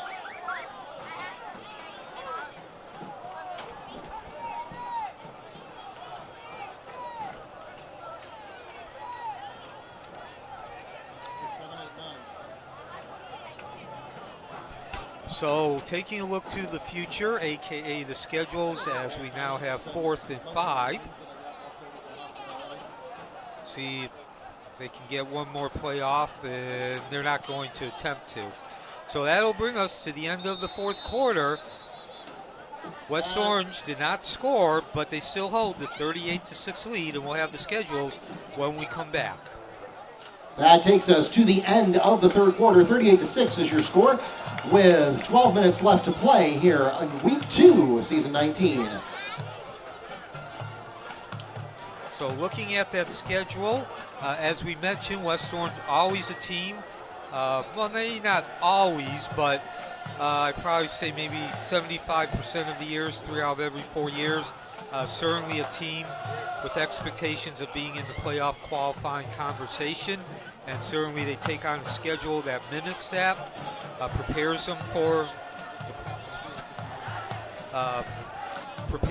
to get into the playoffs for the environment. After tonight, they will move, take to the road and take on Titusville. Excuse me, actually that'll be at home. And then they hit the road against Boone. They'll have one of the easier games, at least on paper, as they take on Orange County, one of Orange County's new schools, along with Horizon, that being Lake Buena Vista. That's on the 19th. Then they go for a second consecutive road game against Apopka, their old rivalry just down the road. That's usually for district championships. Although, of course, Apopka rebuilding this year, their streak of 25-plus seasons making the playoffs certainly in jeopardy. Then on October 10th, it's Westport at home. October 17th, another one of those West Orange County rivalries, geographical, Olympia at Olympia.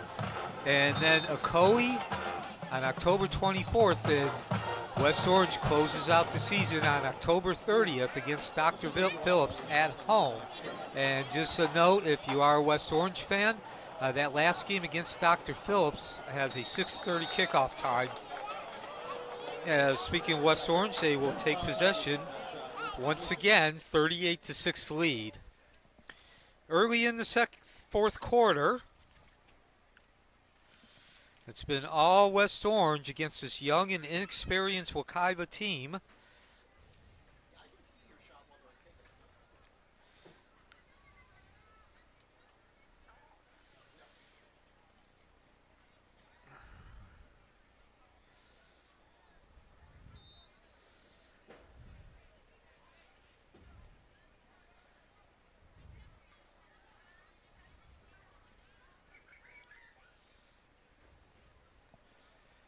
So Wekiva looking to score on 2 consecutive possessions as Sessler running through that ball underhanded, incomplete, and there is a flag as well.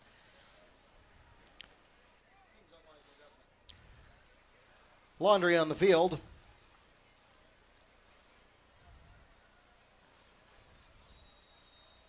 And a late flag is added to the call.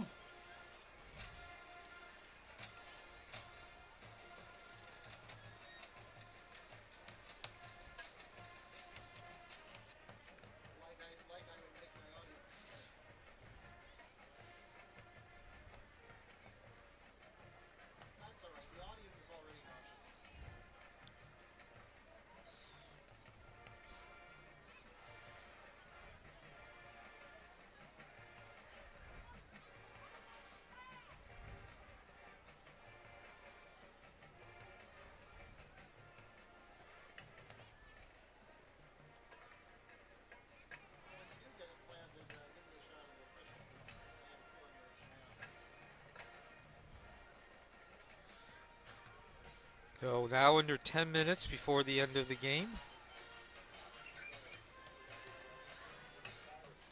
Unsportsmanlike conduct call is assessed.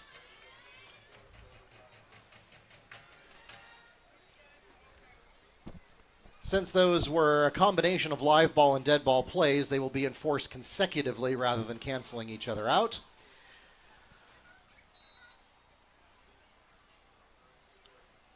After we carry the 1 and divide by 0, the ball ends up at the 24-yard line of Mustang territory. So with 9:14 remaining, as you just heard Mark say, who's also our public address announcer, that's why you're hearing him, Wekiva needs 76 yards to score a second consecutive touchdown. Sizzler drops back. Got a man. A beautiful fingertip catch. Hauled in by Kaysen. 1st and 10 for Wekiva. Pass is complete to number 19, DeAndre Adams. And that will put the ball into Warrior territory at the 41-yard line. That's a 35-yard completion for the Mustangs. And if you're Wekiva, you can't ask for any better than, as you just heard Mark say, that 35-yard catch. Second consecutive possession, second time in total tonight. Wekiva's marched into West Orange territory, although actually it's more of like a splash. Not really much marching. It was one play. Handoff now, the sweep to the left side. And that's Jerome continuing to find some open territory in the second half with rushing that ball on the left side. And that'll put Wekiva close to first down marker.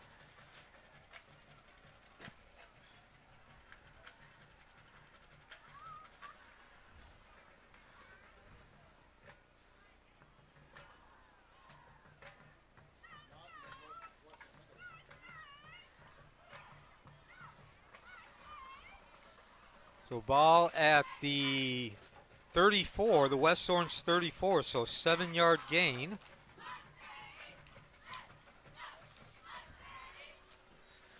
Under center, out shotgun actually. That Sizzler drops back, tipped, and falls harmlessly to the ground from the West Orange perspective as we drop under Pass 7 intended minutes. for DeAndre Adams falls incomplete. So that'll bring up 2nd and 10. That'll bring up 3rd and 4 for the Mustangs. Excuse me, 3rd and 4. So mention the West Orange schedule. Take a look at the Wekiva Mustangs schedule.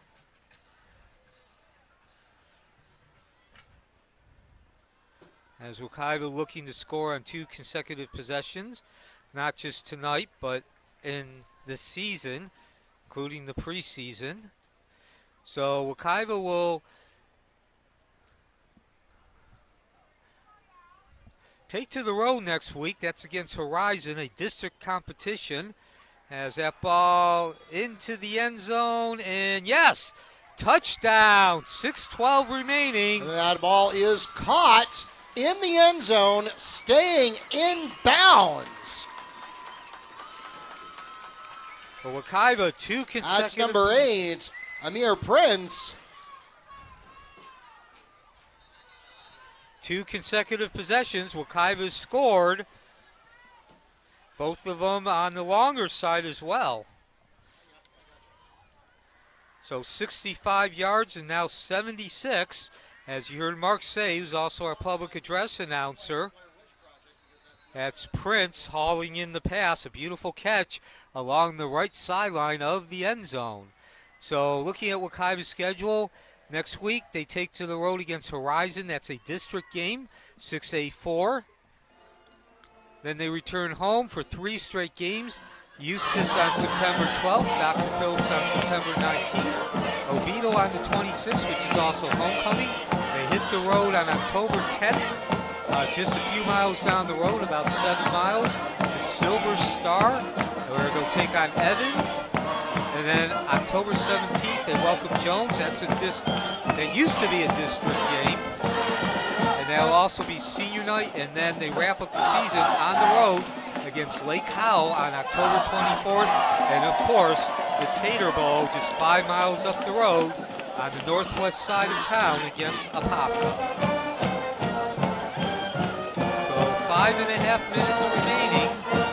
Wekiva scored on 2 consecutive possessions. They've cut the lead to 38-12 as they line up for the 2-point conversion attempt.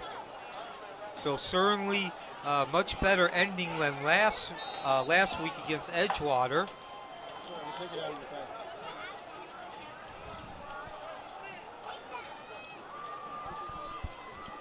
And certainly scoring these couple of touchdowns. And again, the distance, 65 and 75 yards, certainly has to help. 2-point try is good by Xavier Gates.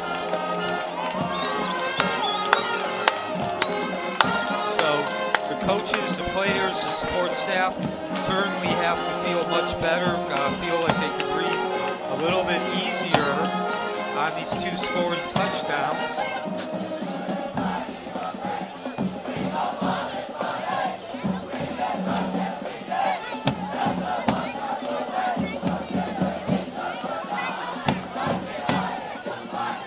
Four and a half minutes remaining from Mustang Field.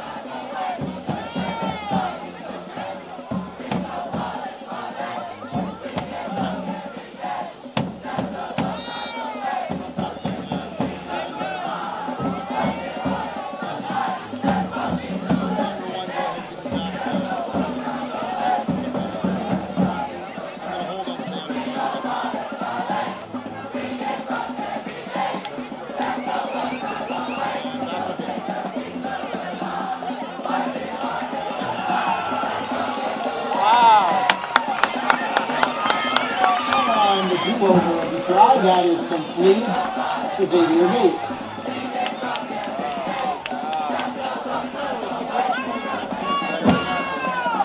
So if you put the points up too soon, don't worry about it because they went up anyway.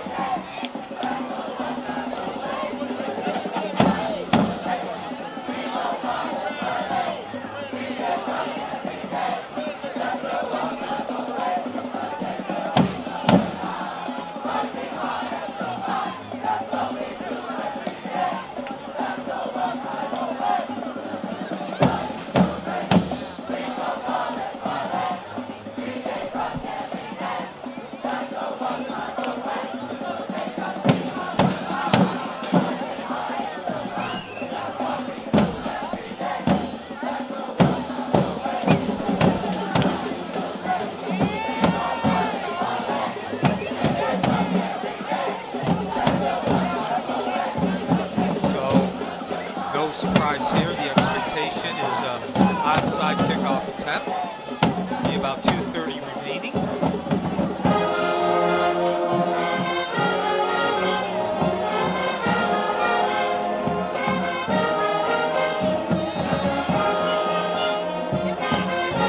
Josiah Arrington waiting for the signal from the refs. And here we go. And you can see there certainly... Swing and a miss. Flag on the play. Yeah, certainly can see that he is not the regular kicker there, Arrington.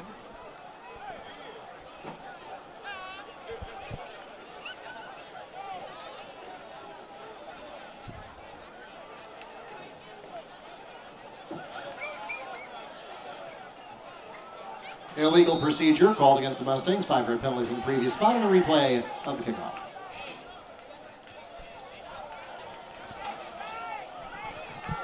Full boot into that one. No! Are you serious? Mari Allen on the return is finally tripped up by Jacob Skinner, but not before picking up half the field on the return. Warriors will start right around the 30-ish yard line.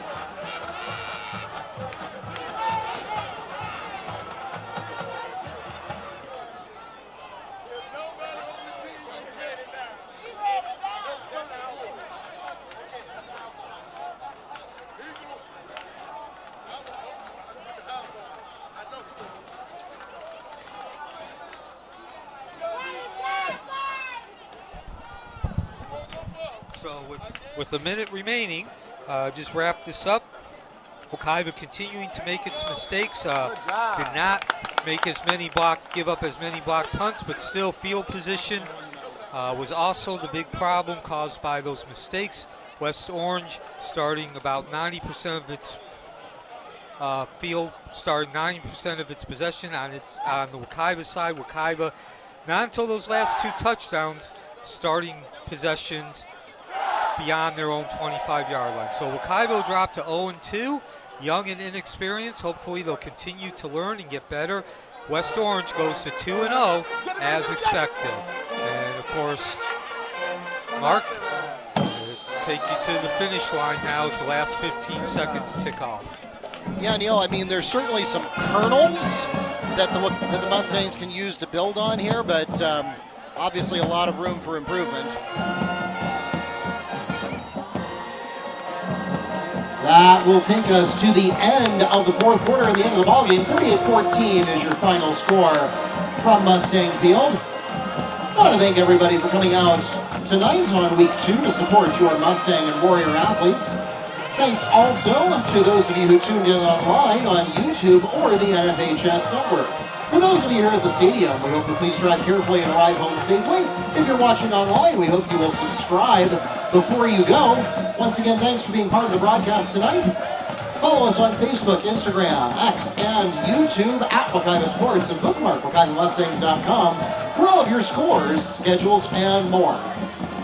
The Mustangs are going to be on the road next week. So as we get into the month of September and look ahead on the schedule,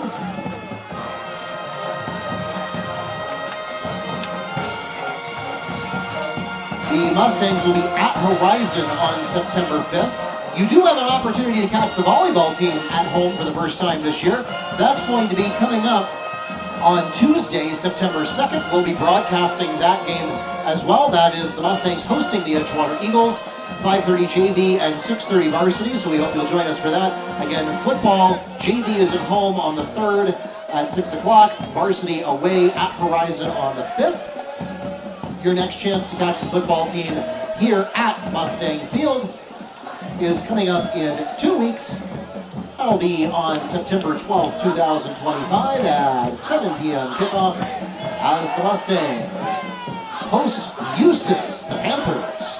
And we hope that you will join us for that. Once again, thanks for tuning in or for coming to visit us in person tonight. We hope you have a great weekend, a great long Labor Day weekend, and we will see you Tuesday and then a week from next Friday right here at Wekiva High School. Until then, good night from South of Pop.